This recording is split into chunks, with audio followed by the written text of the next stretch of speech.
And this is Ken Kraetzer for CBSI. We have a good friend visiting the office today, Frank Fuhrman of Customer Care Success, based right here in Westchester. And Frank, great to see you.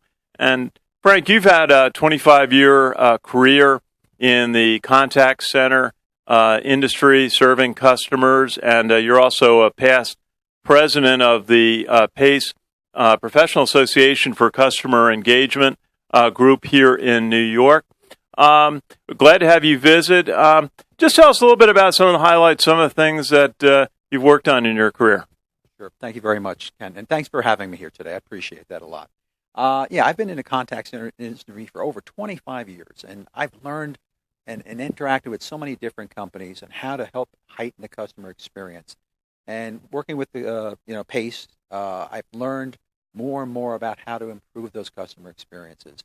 And some of the things I've been seeing lately I'm starting to see some trends that maybe I could share with you and your viewers here. First thing is that one thing that I think that seems to be a trend with a lot of our different companies is the customer or the consumer is becoming more educated. Expectations are being raised. They're looking for more from the companies. It's no more just dial a phone number and expecting someone to answer and give me an answer when they want.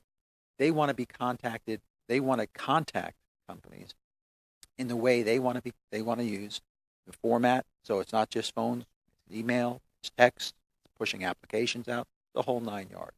And more importantly, not only do they expect to be interacting in the format they want to use, but these customers and consumers are looking for to be able to contact a company at any time in their time frame and get the information 24 hours a day, 7 days a week. So it's a big challenge for a lot of contact centers going forward with that. That's one of the main focuses or areas I see a lot of my contact center clients have. Absolutely, and certainly a lot of new technology applied to call centers that we've seen over the years. The call centers are so much more sophisticated and are able to combine resources from multi-locations. Certainly the cloud has revolutionized how call centers can operate. What are some of the technology changes and additions that you've seen recently? Thank you. And that's a very good point. Sometimes now, again, contact centers were always looked at as a cost center, so money wasn't really invested into them that often. So what you're seeing now more and more that companies are realizing that this is a real strong marketing tool and a way to get to consumers. So they're giving them budgets to access more technology, to be able to bring in more information. Some of the things that I'm seeing as far as trends are concerned, you're seeing more and more information database being brought to the desktop for the representative. So when he or she is speaking with you, they know more information about you before once you start your call, they identify you, they pull up information. They have it in front of them.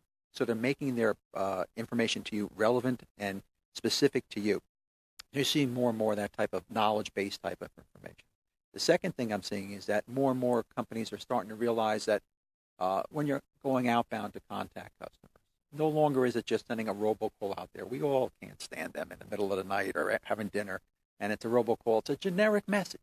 What they're doing now is taking that call when they're making outbound, sending it on an individualized basis so that it's going directly to that consumer, so he or she, it's directed to them, has information that's pertinent only to them about a specific product or service that they purchased from that company, and it heightens that customer experience. And what that ends up doing by doing it properly, an outbound type of interaction, is it takes it from just being an annoyance or butting into my business and my how I'm doing my living my life, but now it's a win for the customer and the consumer because they're getting the information they want when they want it and how they need it. And the business is happy because now instead of they're sometimes preventing a call from that consumer coming in, so that instead of having the person call up about a warranty issue or about how do I do this or how do I do that, by sending this outbound call in a timely manner to them, it prevents that. It sheds that call from the contact center. And simply put, it's a financial issue for the company because instead of handling it with a live agent, which costs dollars per contact, now you're handling it in an automated fashion, in a high-quality automated fashion for pennies for each contact. And so it's a win for the customer, it's a win for the company, and it's a general better heightened customer experience, and it's better business outcome for everyone. And Frank, we spend a lot of time here at CBSI working with our clients, visiting call centers and working on training and working on supervision and helping them with scripting. What are some of the ways you found to improve and get the best performance in working with a call center?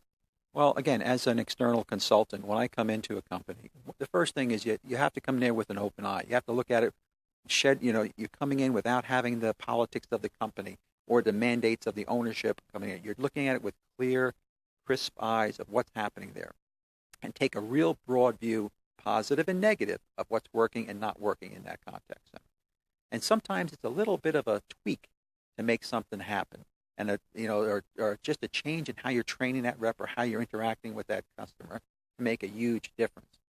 Case in point, I had a client who was in the continuity business, and they ship so much product every 4, 6, 8 weeks to a client or a consumer, and that's kind of how they did business. And it was a really good financial working model. And when I first walked in there, when I was brought in by this company to do an analysis, do a more or less a customer care snapshot, how the contact center is, the health of the contact center, I started noticing some things. And one that stuck in my mind, I kind of, I think I like to share with people, is this call came in, and the person was canceling their product. I said, "Thank you very much. I don't want to continue anymore." And because this company was so focused on heightened customer experience, they trained their reps to say, "No problem, Mr. X, Miss Y," and simply canceled. And I saw this happening over and over again. So I spent a little time. I went up to the director of the contact center. I said, "Can I have one of your lead reps for a few minutes?" I spent a little time with them and analyzed. I said, "You know something? When this call comes in, I want you to treat it this way." And sure enough, the call came in. Someone was canceling. And the person said, and instead of saying, "Thank you very much, Mr. X," they said, "I'm sorry you feel that way, Mr. X, but why are you canceling?" And as it turned out, by doing some probing into more, beyond their basic skills, the lead rep found out that this person, the reason why he was canceling was because he couldn't consume the product fast enough. So again, with the training and proper skill set, we gave this in a very quick fashion to this lead rep. She said, "Okay, I understand that, Mr. X, but how about instead of every 6 weeks, how about we do it every 8 weeks or 10 weeks? Would that be better for you?" And he said, "Oh, fine. I didn't know I could do that." And he was able to, not only did she save that sale and continue the business coming from that person, that consumer was happy because he loved what he was having, but he just couldn't consume it fast enough. And what's more important, in this day and age where it costs anywhere as much as 15 times as much to get a new customer as it does to keep an old, that little tweak, that little simple change in skills and changing how you're operating with your training for your reps made a huge difference to that company. That's a good case in point. Oh, great point. And Frank Fuhrman, tell us a little bit just how someone can get in touch with you. Sure. Now, I am the best way to. I'm associated with PACE, the PACE organization. You can get me through there, or at the same time, customer care. I'm with Customer Care Success, and the best way to reach me is my office number, which is 914-242-5316. I'll be happy to answer any questions. At the same time, I can make sure I leave some other information for you, a way to contact me. How's that? That's great. Frank Fuhrman, thank you so much for joining us here, visiting us here at CBSI, and you've really had a terrific career serving customers in the contact center industry. This is KKraetzer for CBSI, based in Harrison, New York.